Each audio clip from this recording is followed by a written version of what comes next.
Today in Matt's class, I am hanging out with Kristen and we are going to give some tips, tricks, and techniques for drawing hands.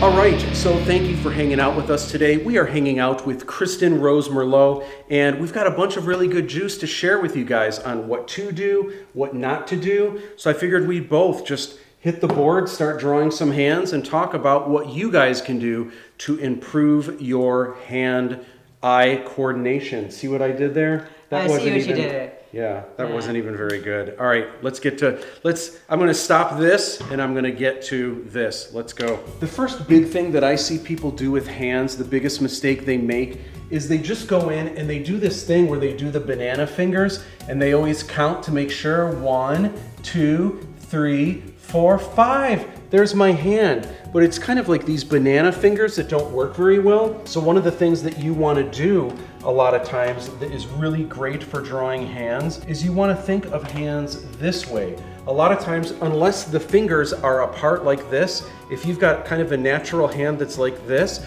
you almost want to draw a flipper shape. So imagine you've got kind of like a thumb. It kind of comes out like that. And then you've got, there is your index finger, there is your ring finger, whoops, your middle finger. Oh, I screwed up already. Here is your ring finger, and then here is your pinky.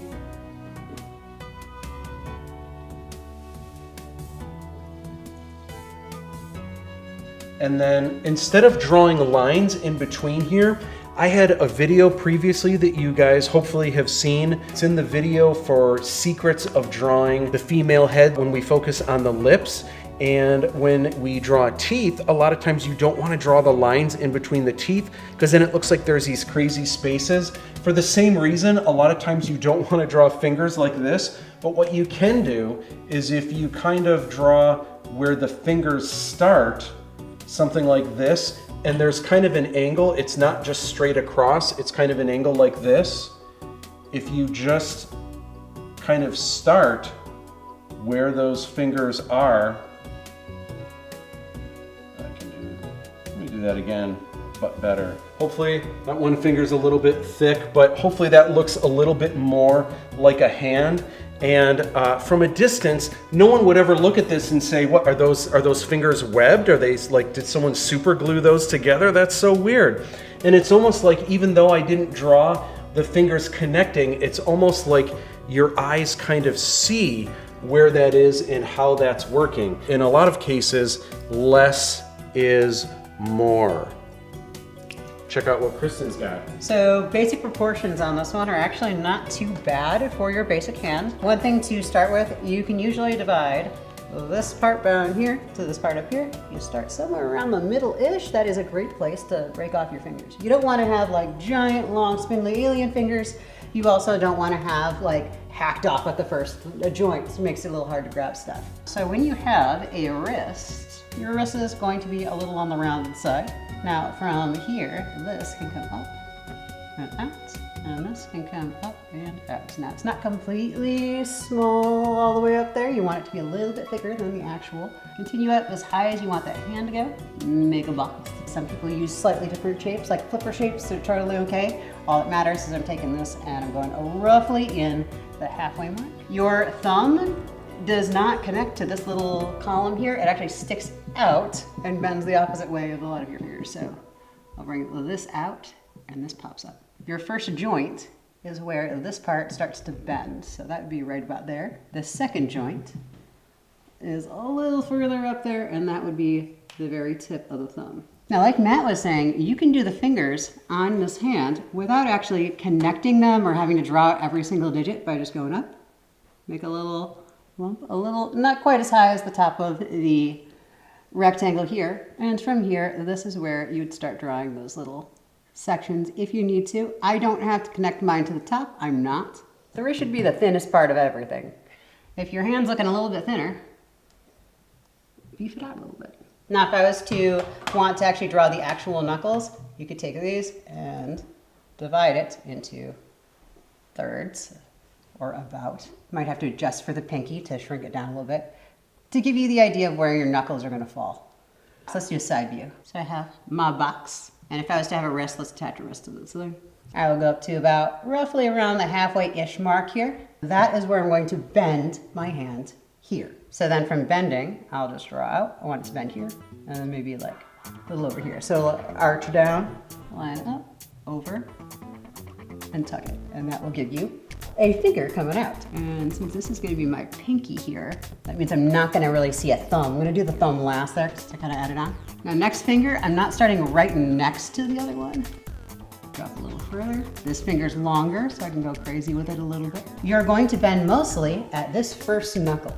And if you look really carefully when I'm making this angle from here to here is nowhere near as extreme as what's going on from this little L shape right up here. So when I'm bending my fingers, this last joint is not where I want to do all the curling. And feel free to hide other fingers as well. Little lazy tip, you don't have to draw the whole hand if some of the fingers are hidden. So I've got some knuckles here. I would want to bump it up a little bit on the outside. If I have my thumb sitting out here, so let's say instead of doing just a curl, it's actually like pinching something. This section right in the middle, that is about where your thumb would come out on a side view. So I'll bring this out here. That gives me an idea of where my thumb would end up being. And I can get rid of that line. And you might not see a lot of that thumb. And if it looks like you have too much, knock a little bit off. Again, the whole idea of less is more. A lot of times when people draw hands, they put so much detail. They want to get all of like these crazy little folds and stuff that you have. In fact, there's more. A lot of times people put like they'll also have these lines here and these lines here just to kind of add more detail. And instead it looks like caveman hands or something like that. It's way too much. It's way too crazy. So a lot of times, unless you're super close and you can really see all those crazy details, usually less is more. Now for building the hand, what I like to do, in a previous video, we talked about foreshortening and I called it how to do it with robots, but really it's doing it with basic shapes. What I did here, lightly in orange, I drew kind of this hand. It's a little bit more feminine, the way that it's positioned, but it's all basic shapes. And actually I did this all with cylinders. But then when it comes time to drawing all of the detail on top, I want to simplify everything so it isn't so much crazy detail. And here's what happens when I do that.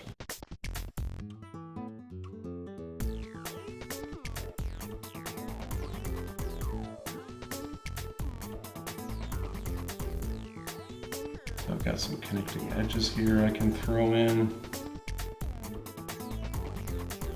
And then I'm gonna just erase these just ever so slightly so you can still see them there, how I use the basic construction of these cylinders. So can you see how that hand looks a little bit more feminine and graceful, and it's less is more, but in order to come up with those shapes, I had to build those shapes first out of basic cylinders. That's the name of the game. Metal, oh my gosh, yes. Or is that Spider-Man? I was going Spider-Man, but Okay. either way works. Okay. I have a question that's very serious then about this. If Spider-Man goes to an Avenged Sevenfold concert, is he shooting webs like crazy up in the air like this all the time? Depends on the... Yeah, but if It he goes, depends on the. if he on goes Spider-Man. like this, isn't it gonna just be like, yeah? And then Maybe. like he pulls the Perhaps, truss, but you the lighting always- trusses come down. Hands. All right, rock and roll. Do it. Did you enjoy class today? If so, give me a like. If there's something you'd like to see me cover in a future video, let me know what that is in the comments below. Be sure to subscribe if you haven't already. I've also got a video series called Sketchbook Challenge that helps your drawing, creativity, and fill up an awesome looking sketchbook. Plus, there are videos on You Can Draw Star Wars, Hollywood is Dead, and sneak peeks at the Aladdin 3477 Motion Picture Trilogy. In order to not miss any new videos, hit that notification bell. Sharing is caring, and it's great to inspire your friends. Share this video on social media and your friends will share awesome art tips they find with you. If you're on Instagram, you can follow me at Matt_Busch_Instagram. I'll see you back in the classroom soon. Don't be tardy.